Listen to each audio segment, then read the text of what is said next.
بە سیاسیکردنی پرۆسی سەرژمێری لەلایەن حکوومەتی عێراق تەوەری گفتوگۆی ئەم بڵاوکراوەی هەواڵە. من میوانێکم هەیە، سیروان محەممەد بریکاری وەزارەتی پلاندانان. بەخێر بێن بۆ ستۆدیۆی کوردستان. سیروان، بۆچی پێتان وایە بابەتەکە بە سیاسی کراوە بابەتی سەرژمێری گشتی لە عێراق؟ ئەو هەنگاوانەی کە عێراق نای دوای ڕێکەوتنەکەی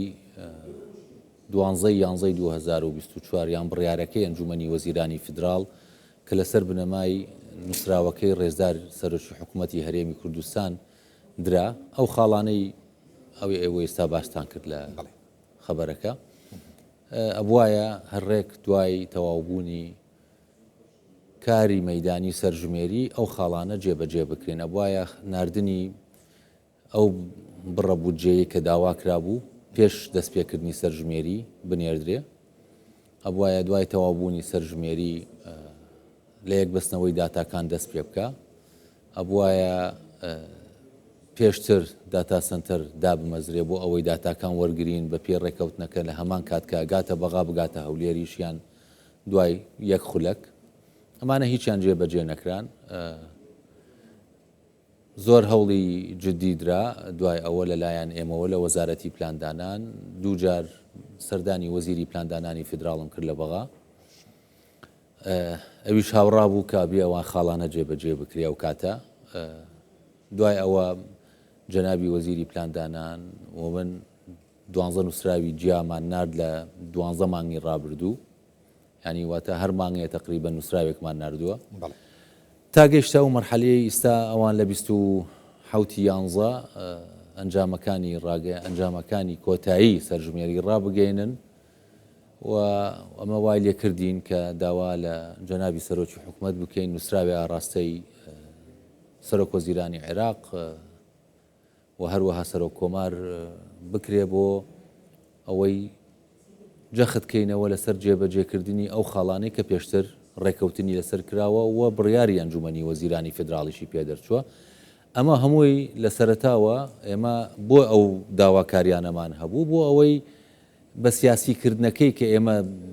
گومانمان هەیە بڕەوێنێ، کەچی ئێستا ئەو گومانەمان زۆر زیاتر بووە لە جاران و ئێمە ئێستاڵین ئەنجامەکانی سەرژمێری ڕاگەیەنراوە تا ئیتر ئەوان زۆر بێمنەتانە مامەڵە لەگەڵ بابەتەکە ئەکەن و ڕەنگە هیچ لەو خاڵانە جێبەجێ نەکەن. باش، کاریگەری نەرێنی جێبەجێ نەکردنی ئەم خاڵانە چییە؟ بە تایبەتیەکێ لەو خاڵانە بە یەکتر بەستنەوەی داتاکانی سەرژمێری 1950 و 2024. ئەم بابەتە ڕاستیەکەی زۆر شەرح کرا، زۆر گفتوگۆی لەسەر کرا، ئەوانیان لە بەغایان وت بۆچیەتانەوێ ئەوە ئێمە وتومانە سەرژمێریەکانی پێشووتر بەکار هاتووە بۆ سیاسی و ئێوەش ئەڵێن وایە لە پێش 2023. ئەم لە یەک بەستنەوەیە ئەو دوو تۆمارەی کە دروست دەکرێ، تۆمارێکە بۆ خەڵکی ڕەسەنی ناوچە کوردستانیەکانی دەرەوەیان المەناطق المتەنازع عەلەیها و تۆمارەکەی تریشی ئەو خەڵقەیان ئەو هاوڵاتیانەی کە خەڵکی عێراقن بەڵام دوای 12/57 هاتوونەتە ئەو ناوچانە. ئەم دوو تۆمارە دوو کۆپی لێکرێ کە تەواو بوو، یەکیان لە وەزارەتی پلاندانانی عێراق ئەمێنێ فیدراڵ، یەکیان لە وەزارەتی پلاندانانی هەرێم ئەمێنێتەوە بۆ ئەوەی وەکو دۆکیمنتێک ئەگەر هات لە داهاتوو هەر حکوومەتێکی عێراقی هی فیدراڵ بێ یان ئیتر هەر چ ناوێک بێ دواتر بێوێت ئەنجامەکانی ساڵی 24 بەکاربێنێ هی سەرژمێری بۆ جێبەجێکردنی یان بۆ سەپاندنی ئەو ئەمری واقعی کە ئێستا لەو ناوچانە هەیە ئەو دۆکیمنتە هەبێ. من ناڵێم ڕێگریەکە لەو پرۆسەیە ئەگەر هاتوو لە ئایندە بیستان جێبەجێکن، بەڵام دۆکیمنتێک ئەتوانی لە بەرامبەر کۆمەلگای نێودەوڵەتی بەکاری بێنی، ئەتوانی لە بەرامبەر حکوومەتەکانی داهاتووی عێراقیش بەکاری بێنی. ئەمە بابەتە سەرەکیەکە بوو کە ویستمان بیکەین. باشە، ئەوانی دیکە خاڵی داتا سنتەرەکە، ئەوان لە سەرەتاوە ڕێگر بوون لە دانانی هەر ئەو سنتەری داتایە لە هەرێمی کوردستان. ئەیانویست هەموو داتاکان و هەرواشی لێ هاتیستا بچێتە بەغا و لە بەغا ئەوان فایلەکانمان بنێ بە هەر شێوازێک بێ. ئێمە ئەمانویست داتاکان لە سەرەتاوە لە هەمان کات کە بە ئەلیکترۆنی وەرگیرا لەسەر تابلتەکان بچێتە بەغا و بێتە هەولێر، دوایە ئەتوانم بڵێم ڕێگریان کرد و ماتەڵەیان کردەوان گەشتی نەحەل وتمان مانع نییە ئەگەر بچێتە بەغا و دوای ئەوەی کە لە بەغا ئەگاتە بەغا بنێرێ بۆ هەولێر بەڵام ئەبێت داتا سنتەری داتاکە هەبێ هەر دوایان خست تا گەشتینە نزیک ئەنجامدانی سەرژمێری وتیان دوای سەرژمێری ئەتوانین ئەوەشدا مەزرێن و داتاکانتان بینێ تا ئێستاش نەهاتوو نا بەستراوە بە بابەتی نردنی بودجەکەی کە نزیکەی 13 ملیار و 830 میلیۆنمان لەلایەن ماوە ئێستا و ناینێرن باشە یعنی ئێستا ئێوە داتای دوایین سەرژمێری ئەوەی لە عێراق ئەو هەرێمی کوردستان ئاکرالاتان نیە داتامان لەلا نییە ژمارەکانمان لەلایە کە بە فایل هاتووە بۆ لامان ئەوەی کە ئەمڕۆ بەشێکمان ڕاگەیان لە ڕێ و ڕسمەی بەیانێکی ئەمڕۆ لە وەزارەتی پلاندانان داتا و بە ناوی داتا نەخێ داتامان لەلا نیە ئێستا باش بۆچی لە ڕاگەیاندنی کۆتایی ئەنجامی سەرژمێریەکە دیسانەوە لەگەڵ ئێوە هەماهەنگیان نەبووە هەرە هەنگاوەیە کە ئەوانەیانویست ئیشەکە تێپەڕێنن ڕێوڕسمەکە ئەبواە خۆی ڕێوڕسمێکی هاوبەش وایە ئەمە وایە نیشانداوە کە ئەوان بە پێی دەستور دەسەڵاتی حەسریان هەیە لەسەر سەرژمێری و جێبەجێکردنی سەرژمێری لە عێراق و ئەوەشیان نووسیوە لە نووسراوکە کە نردویانە بۆمان لەبەرەوەی ئێمە بە پێی دەستوری عێراق مادەی سەودە بڕگەینەوە ئێمە دەسەڵاتەکە لای ئێمەیە بۆیە ئەنجامەکانیشتان بۆ ئەنێرین بە پشتبەستن بەو دەستور و بڕگانە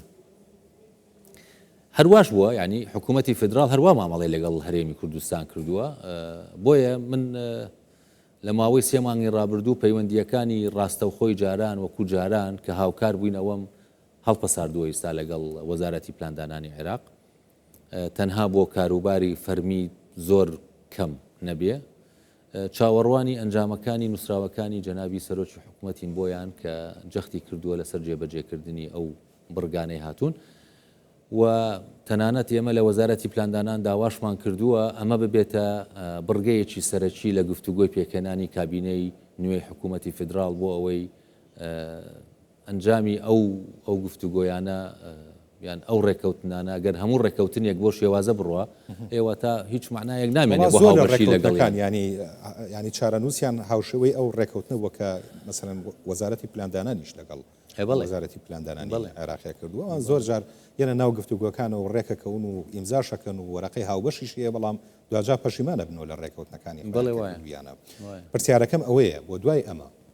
چۆن ئەکرێت ئەم کێشەیە چارەسەر بکرێت چونکە وەکو خۆتانەڵێنەوە چەند جارێکە دووبارەیەکەنەوە کەمە کێشەیەکی گەورەیە و حکوومەتی عێراقی ببێتە پێشەوە بۆ چارەسەرکردنیەوە مەقسەدمەوەیە تەنها لەسەر ئاسی عێراق نا لەسەر ئاسی دەرەوەی عێراق نەتەوە یەکگرتوەکان چکە بابەتێکە پەیوەستە بە چارەنووسی خەڵکەوە لە هەرێمی کوردستان و عێراقیش ئەمە ئەزانی چۆنە ئەمە بابەتێکی نێوخۆیە ناو عێراقا یان تەسەوور ناکەم من نەتەوە یەکگرتوەکان بێت ئەوان هەر ناتوانن تەداخلکن لەو بابەتە بە تایبەتی ئێستاش کە بەشە سیاسیەکەی نەما بە بڕیاری عێراق و ئەڕۆن یونامی وڵاتانی تریش کە نوێنەرایەتی هەیە لە عێراق ئەوان ئێمە ئەیان بینین لە وەزارەتی پلاندانان سەفاراتەکان قونسوڵخانەکان من هەر دوێنێ لەگەڵ نوێنەری سەفارەی بەریتانی دانیشتمە و خەڵانم هەمووی لەگەڵ باس کرد لە هەولێر ئەوان ئەتوانن یعنی زەخت لەسەر حکوومەتی فدرال بکەن کە هەنێک لە هەنگاوەکانی بەپێی دەستور بێت یان داوایان لێ بکەن بەڵام لە ئەنجام بە قەناعەتی من ئەبێ لەسەر ئاستێکی بەرزی سەرکردایەتی هەرێمی کوردستان ئەم پرسەیەک لای بکرێتەوە لەگەڵ بەغا و ئێستاش کاتێکی گونجاوە لەبەرەوەی کابینەی تازەی حکوومەتی عێراق گفتوگۆی بۆکرێ یان حکوومەتی فدرال باشە هیچ بابەتێکی یاسایی و دەستوریتان بەدەستەوەی ئێوە چۆن ئەوان بە دەستور قسەیان لەگەڵا کردوون و نووسراویان ئاڕاستە کردوون بۆ ئەوەی ئێوە بەرگری لە داواکاریەکانی خۆتان بکەن یان تەنها ئەو وەرەقەیەکە ئێمە ئەو بڕیارەی ئەو بڕیارەی ئەنجومەنی وەزیرانی عێراق کە دەرچووە لە 12 ئەنجومەنی وەزیرانی فدرال کە دەرچووە 12 کە قووەتێکی ینی هێزێکی تایبەتی خۆی هەیە ئەو بڕیارانە ئەوە ناتوانن بڵێن وانە ئەمە زۆر گرنگ بوو بەلامانەوە کە بڕیارێکی وا دەرچێت لەلایەن حکوومەتی فدراڵەوە ئەوە بڕیارێکە کە ناتوانن پاشگەز بنەوە لێوە کۆڵێم ئێستا چکە جێبەجێکرا سەرژمێری ئەگەر سەرژمێری جێبەجێ نەکرایە و بڕیارەکەیان نایە و دوایە بڕیارەکەیان باە ئەوە بابەتی چیکا بوو ئەوە خاڵێکە بەدەست هەردوو لامان بەغا و هەولێریش یعنی ئەتوانینەوە بەکاربێنین بۆ چارەسەرکردنی ئەو کێشەیە بەڵام خۆی ویستەکە لەلایەن وەزارەتی پلاندانانی عێراق بۆ چارەسەرکردنی ئەم پرسانە نایبینین ئێمە ینی ئەوە نەبینراوە تا ئێستا بۆ ئەوەی بڵێن ئێمە ئەتوانین ئەو بڕیارانە جێبەجێ بکەین ئێستا ئەمە خاڵەکەی تریش کە ینی لە بەرامبەرمانە ئەوەیە کە هێزی حکوومەتی هەرێم و هەرێمی کوردستان بەرامبەر بەغا بە تایبەتی ئێستا کە دەرکەوتووە هێزی حکوومەتی هەرێم چەندە لە بەغا یان حزبەکانی هەرێم لە بەغا چەندە بەڵێ بەڕێز سیروان محەممەد بریکاری وەزارەتی پلاندانان زۆر سپاس بۆ ئەو کاتی بێمن بەخش بابەتان سپاس.